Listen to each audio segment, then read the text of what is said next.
Listen, you know the fight ain't going well if you lost your underwear. So true. Yeah, for real. Ask the sons of skivvies.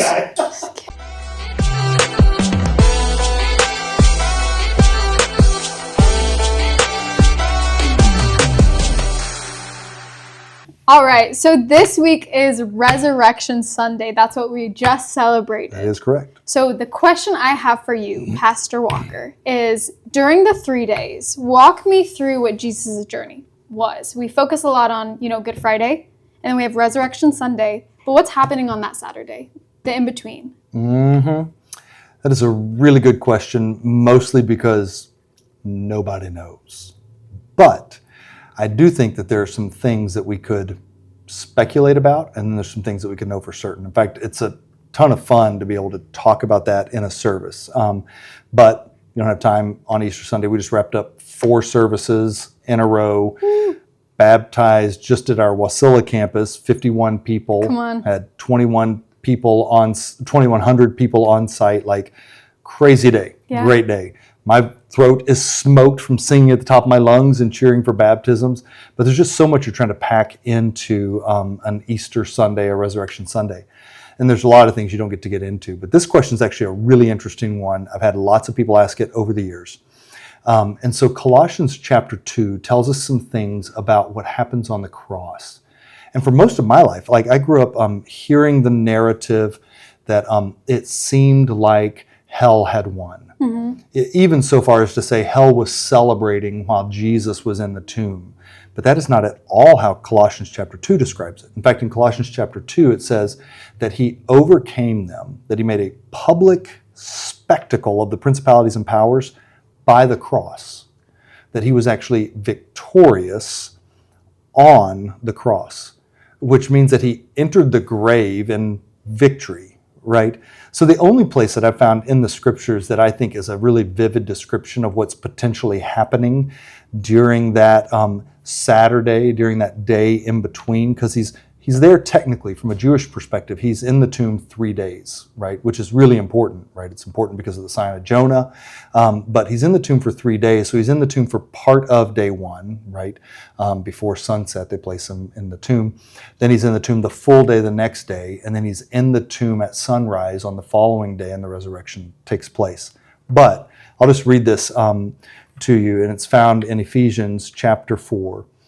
And they're addressing this issue of what Jesus has done for us. And so Ephesians 4 verse 8, it says, "Therefore it says, when he, Jesus, ascended on high, he led a host of captives and he gave gifts to men." Verse 9, "In saying he ascended, what does it mean but that he had also descended into the lower regions of the earth? He who descended is the one who also ascended far above all the heavens, that he might fill all things." And so it's an interesting sort of, I think, nod towards what's happening, because he has the keys to death, hell, and the grave, right? And that he would descend and he would take those who were waiting, though it were, for the Messiah, and that he would lead them out of captivity and to his Father, right? And what's interesting about that is because what he says to the thief on the cross is he says, "Today you will be with me in paradise." That Jesus is actually doing something that they had been waiting for thousands of years during that time period, versus maybe some of the things you've heard before, like he's being tortured in hell, he's being punished for our punishments, right? And that somehow that needed to happen in order for his sacrifice to be sufficient. But he was victorious on the cross. And I think what happens during that time period, even though he's outside of time and space as we think of it, is that he's taking those who have been held captive and leading them into liberty, and then he ascends, or then he arises from the grave. So anyways, that'd be my best guess at what's happening. What we know for a fact, and I think the scriptures reveal, is that during that time period, he is already victorious, and then he overcomes death, hell, and the grave. So how does the resurrection impact more than just Easter Sunday? How can we carry the resurrection through the rest of the year, the rest of our lives? Yeah. That's kind of what we were driving at today, was like, if the resurrection is reality, which is actually a really big deal because the religious leaders were split over this issue, right? You had the Pharisees and you had the Sadducees. The Sadducees did not believe that there was a resurrection from the dead. And so they have an ongoing debate about this particular issue. And so the fact that Jesus comes back from the dead actually speaks to eternity, right? And if he is alive, then he is also available. If there is no resurrection from the dead, and this is what Paul says, we are of all people to be most pitied, because it means that Jesus didn't rise from the dead, which means that we're caught in our sins. It was a one-time sacrifice versus an eternal high priest, right? Who contends for us continually, who's still available to meet us in the mess, right? And the fact that Jesus is a living Savior is actually a really big deal for us and tells us that we were created to live forever also.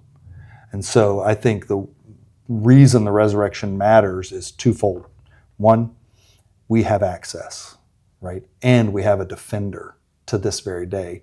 And two, we also get to live forever with him because he has conquered death, that the resurrection is reality. It's kind of what we were driving at right today, that these are all the things Jesus did in his final. Was this his last meal? Was this his last breath? Was this his last ride in Jerusalem, right? And the answer to that is no, because he is the risen Savior. He's got time for one more interruption, one more meal, right? And I think that's not just a powerful thought, it's a powerful reality, that if he can bring himself back from the dead, anything's possible in the most hopeless of situations. So what are some practical ways we can mirror that in our lives? I actually think there's probably several things that come to mind immediately. And I think about, like, Kitri and I have actually been talking a lot about this recently because I'm about to have my second grandbaby. Wow. Today's actually the due date, Easter Sunday. Come on. But so far, it's just normal conversation, happy Easter. We're like, where's the baby at? But Kitri, for about 5 days, has already been packed. Like, I'm going to the bathroom. She's got her makeup bag on the floor with all her stuff in it. And then she just uses it from off the floor and then puts it back in. And the reason is she wants to be ready because she's going to head down there as soon as the baby's born. I can't go down till Wednesday, right? But Kitri's been ready for days. And we were just talking about this last night, that you live your life in a different way if you think you were made for more than these moments. Yeah. Right? If you believe that you were actually created for eternity, then you actually live your life in an entirely different way. And often the things that we prioritize or we spend our time or our money or our energy on actually reflect that we tend to believe, or at least live like we believe, we got to get all we can out of this brief blink and breath of a life. And yet, if we were created for eternity, if the resurrection is reality, it should shape how I spend these brief moments I have in a way that creates value for the eternal moments that I actually am created for.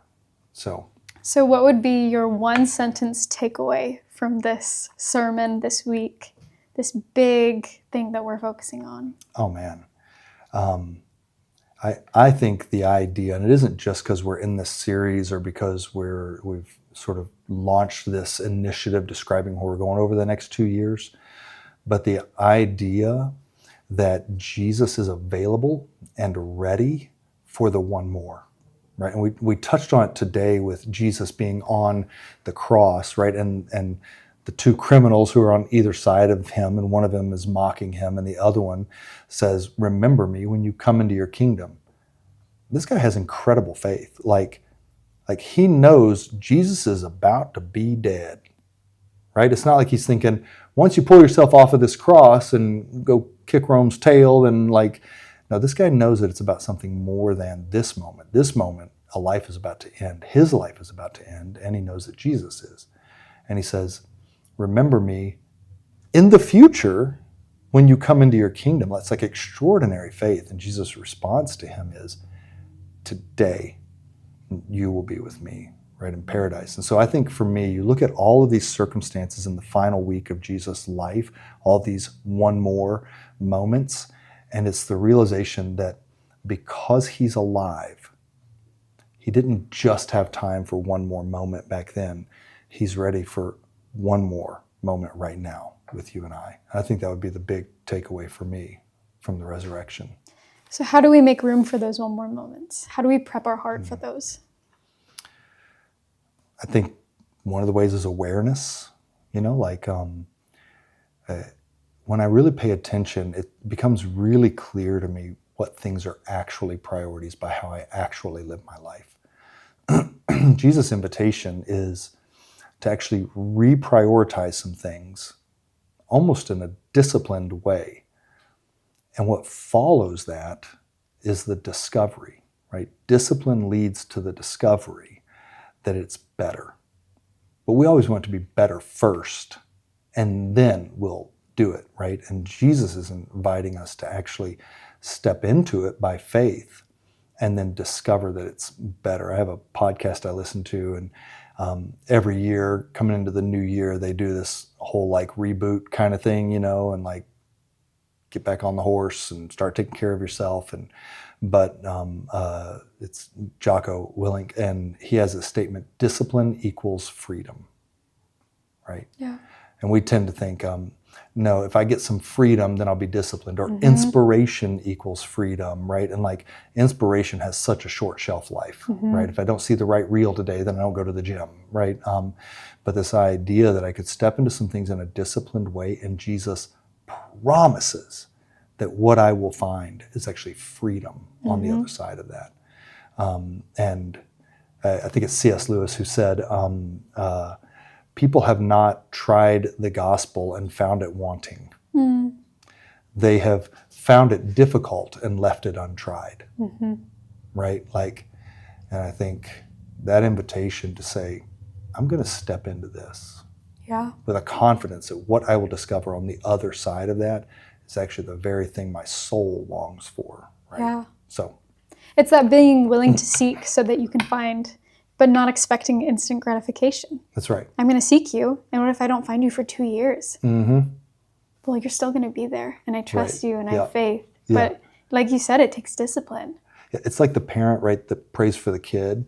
I've shared this on a Sunday before. Like my mama, she prayed for me for a long time. In fact, to this day, when I was playing soccer in Europe, I was never I did all kinds of stupid things and terrible things, but I was never a thief. But I had a whole group of friends. We were all playing soccer together, and we'd gone to these shops in the Netherlands, and somebody wanted to see who could steal the most stuff out of these little shops, and get away with it. And so I jumped in on it, and I took all these little knickknacks, like these wooden shoes, that were like a keychain or something, like a candle with a windmill on it. I wanted to see how many things I could get out. And if you know my mom, this will be hilarious. Because my mom, she don't tolerate no unrighteousness. For sure. And so when I came home, I gave her some of these stolen things as gifts. This is before I met Jesus, right? And after I had an encounter with Jesus, my life was radically transformed. I had this thought, I should tell my mom I stole all that stuff because she's got them as knickknacks around her house. There was no way I could go back to the Netherlands and return all the stuff, right? And so I'll never forget me telling her, and her shock and terror and horror. Mortified. To this day, she hangs those wooden shoes on her Christmas tree because it's a reminder to her that God captured her son's heart, right? And I'm like, well, Mom, now you're an accomplice. So if I go to jail, you're going to jail. But that's a reminder to her. And I think about this often when we get to do baptisms. We baptized a lady in her 90s here a while back. Spent her whole life as a Mormon, right? And here she is in her 90s, surrendering her life to Jesus. And I've gotten to just see people. And what I know for a fact is there was somebody praying for that person who never got to see this moment. Yep. And yet, the hound of heaven was after them, right? Jesus was pursuing them.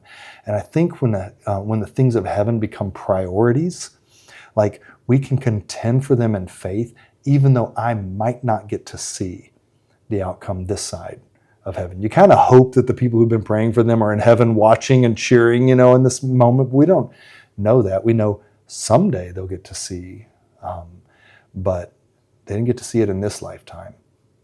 But was it still worth it? Absolutely. Every time. Yeah. So somebody, I think, had posted a question you'd mentioned earlier about the Old Testament prophecies, and because I had mentioned a few times in the message that that Jesus is fulfilling the prophecy, I believe in Zechariah, when he comes riding in on the donkey, right? And so Jesus is sending really clear signals that I am this person. And he knows they've completely misunderstood what that means, right? He is still their Savior. He is still coming to the rescue. He is still the King of Kings, and yet it looks nothing like they expected. And I think that's true with many of the Old Testament prophecies, but what's really interesting is there's some 300 plus Old Testament prophecies about the coming of the Messiah and the life of Jesus. So they include things like my hands and my side were pierced, my hands and feet were pierced. They gambled for my clothing, like really detailed things. And Jesus, and so of all those 300 some odd prophecies in the Old Testament, you could reduce those down to sort of 50 distinctly different aspects of the life of Christ, 51, I believe. And what's interesting is when you look at the first coming of Jesus, all of those, every single one of them is fulfilled literally, right? And so whether it's 3 days in the tomb, whether it's riding in on the foal of a donkey, like all of these individual things that he could not have fabricated, right? That they pierced my side. Right? That isn't how they killed people in a Roman execution. They died on the cross and they broke their legs, so they asphyxiated, right? But in Jesus' case, they decided to run the spear through his side, right? Water and blood poured out, right? Like all of these distinct facets of the life of Christ, most of which he could not have managed or fabricated on his own. And you begin to realize something's going on here. Like we had these scriptures, like we found the Dead Sea Scrolls. We know these passages existed long before Jesus was ever on the scene, so they couldn't have been written after, right? We know for a fact they were written before. And so of those 300 and some odd prophecies, there's about 51 that are distinct elements of his life. Every single one of them are fulfilled, literally, in the life of Christ. I think one of the biggest things for me in my walk has been looking at Leviticus and Levitican sacrifice and what the Lord was teaching them and the Israelites then, and then looking at how Jesus perfectly fulfills all of these things. Yeah. Because I know as like a young girl, I've thought, why did Jesus have to be a man? Why did Jesus, do you know what I mean? Why, all these little things about, well, what about this, Lord? Well, what about this, Lord? And then this last year getting to go back through and read Leviticus and going, that's why. That's why. Yeah. It was a male goat every time. Yep. Oh, why did they like pierce his side and have water come out? Why did that happen? Oh, because I think it was for a sin offering, you have to wash the bowels with water. And water comes out of exactly there. Like, it is the most mind-blowing thing, especially as a giant nerd, to look and go, oh my goodness, you've been here this whole time. You've been, it's all pointed back to him. This whole time. It makes me feel so small in the best way. Well, when you think about like Jesus after his resurrection, he's on the road to Emmaus, right? Walking with a couple of disciples. He's in disguise. They don't recognize who he is. He's not revealing himself completely. And this is the resurrected Lord. And they're talking about, you don't know what happened in Jerusalem? Like, it's crazy.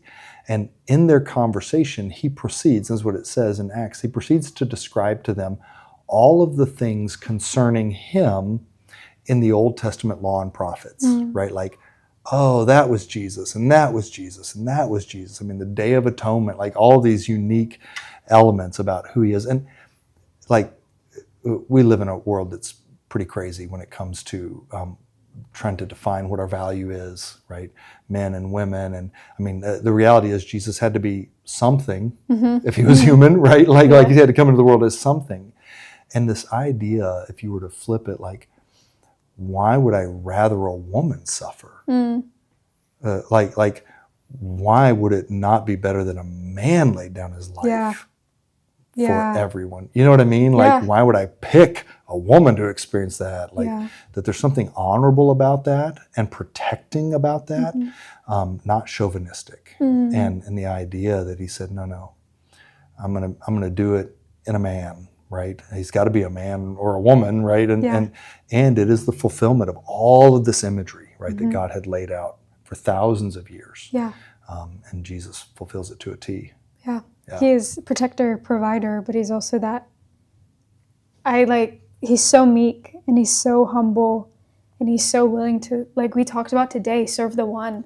Yep. And it's the lower we go, the higher he's glorified. And it's that's what we pull from is, okay, Jesus, to the point of death, you're willing to serve. Yeah. Meekness is not weakness. Yeah. Right? Like, I mean, if anything, the Last Supper, right, paints this picture of a Jesus who knew everything. He knew all the power was his. He knew the Father had given him everything. He knew he'd come from God. He was going back to God. Like, he's completely secure in his identity, right? And in that moment, because of that knowledge, it says, so he got up from the table and washed the disciples' feet. Right? It's really extraordinary. When someone is absolutely secure in who God has created them to be, serving is the outcome of that. They don't need anything from you. They've already gotten it all, right, from him. And It's beautiful. it is. It's also empowering when you are like grasping towards your identity of, okay, God, I'm going to choose to believe what you say about me. And in that freedom, I get to be humble. I get to be meek, and I get to wash toilets if that's what it takes, or take people's plates. And then you begin to find joy in those things. Yeah. I love it. Like, when you're secure, right, when you know who you are, Pilate does this with Jesus. He says, you know I have the power to take your life. And Jesus is like, no, you don't. Like, I lay my life down of my own accord, which is true for Jesus uniquely in that he is God in the flesh. But it's also true of you and I, right? That when we have those encounters where people think they're robbing us of something, or they're taking something from us, or they're I remember seeing an old missionary lady give her story, who was a missionary in the Congo. And the stuff she experienced when she was taken prisoner by the guerrilla rebels there. I mean, the rape and the abuse and all that stuff. And listening to her tell her story and describing how they could do whatever they wanted to my body, and it changed nothing about who I am. Like, that's power, right? That's security, that's identity, and it's incredibly humble. Yeah. Right? So I could give away anything, literally, and actually be more secure and more powerful in my relationship to Christ. Yeah. It's pretty wild. So good. Yeah. Well, It's a good day. It is. It is indeed. Well, church, thanks for listening. Thanks for tuning in. I'm glad you're here, and we're so excited to see you on Sunday. Well, I told everybody today, because, it's Easter, and so Easter and Christmas, like, lots of people show up. And I just reminded everyone, it came as a surprise to a lot of people, but we have services every Sunday. So Every Sunday? every single At 4 campuses? Sunday, at all locations. Wow. Soon to be 5 in Soldotna. Soon to be 5. 6 was online, I guess. It's amazing. Yeah. So there's no excuse. There's no excuse. This is happening again next week. See you Sunday.